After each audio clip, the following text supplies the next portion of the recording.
like that. In spite of my fine acting that he himself had taught me, I could tell that Grandpa knew that somehow or another I knew about the pike, and oh, it irked him. It was better than beating him at any old card game, which I couldn't, of course, because Grandpa had taken his favorite deck, taken out all of the hearts, and placed them in the spokes of the wheel of that pike. Well, later that afternoon, my mom and I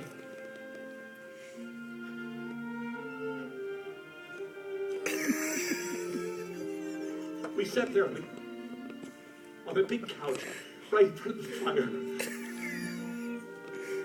My mom said, "Oh, Eddie, this has just been the most wonderful Christmas." I nodded. "Yep. Yep, just like old times, Mom." My mom laughed. "Eddie, you're 12. You don't have any old times." Just give this guy a drink, man. Suddenly, something caught my mom's eye out the window. A He would huge keep his mouth smile shut, spread dude, over her and just face. She hang said, out. Eddie, look outside. A heavy white snow had begun to fall. Dad's snowfall. Hope. Mom and I, we just watched those beautiful white flakes just fill that sky. It was the most magnificent snowfall in memory. I turned to her and I said, "Mom, thanks for all that you do. Thanks for how hard you work and changing your schedule just to be with me." She looked at me and her eyes filled with tears. She said, "You know why I do it, don't you, honey?" "Eddie, I do it because you're my greatest joy, Eddie."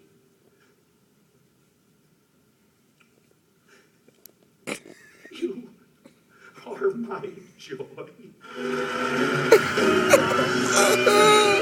Do you think there was a big sign that said applaud?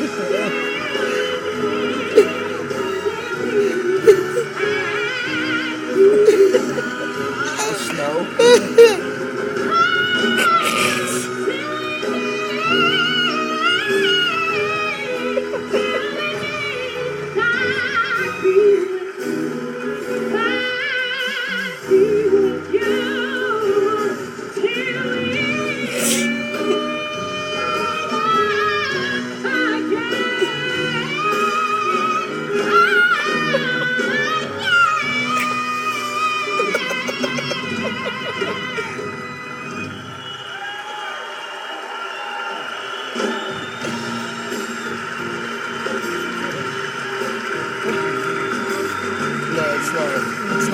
It's not even close to it. Still got about 45 minutes to go. Yeah. Oh no. Here it comes. Now you got this part. And you face people out, don't you? In New York. That was, I'll tell you, I'm going to need an IV bag for fluids here in a second. That was a performance from last year, and this is the first time that I've watched it. And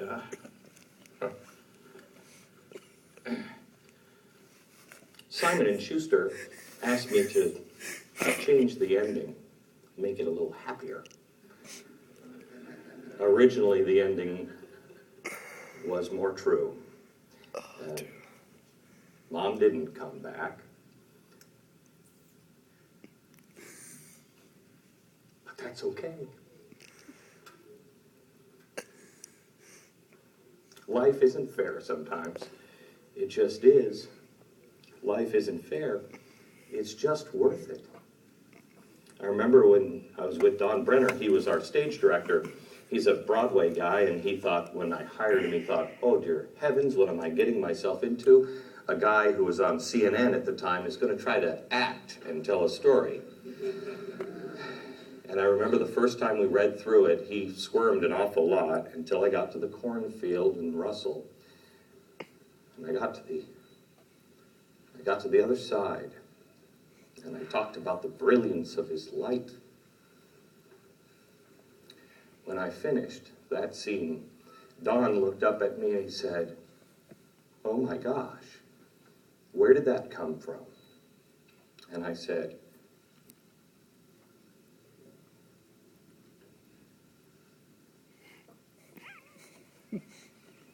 parts of this story are true.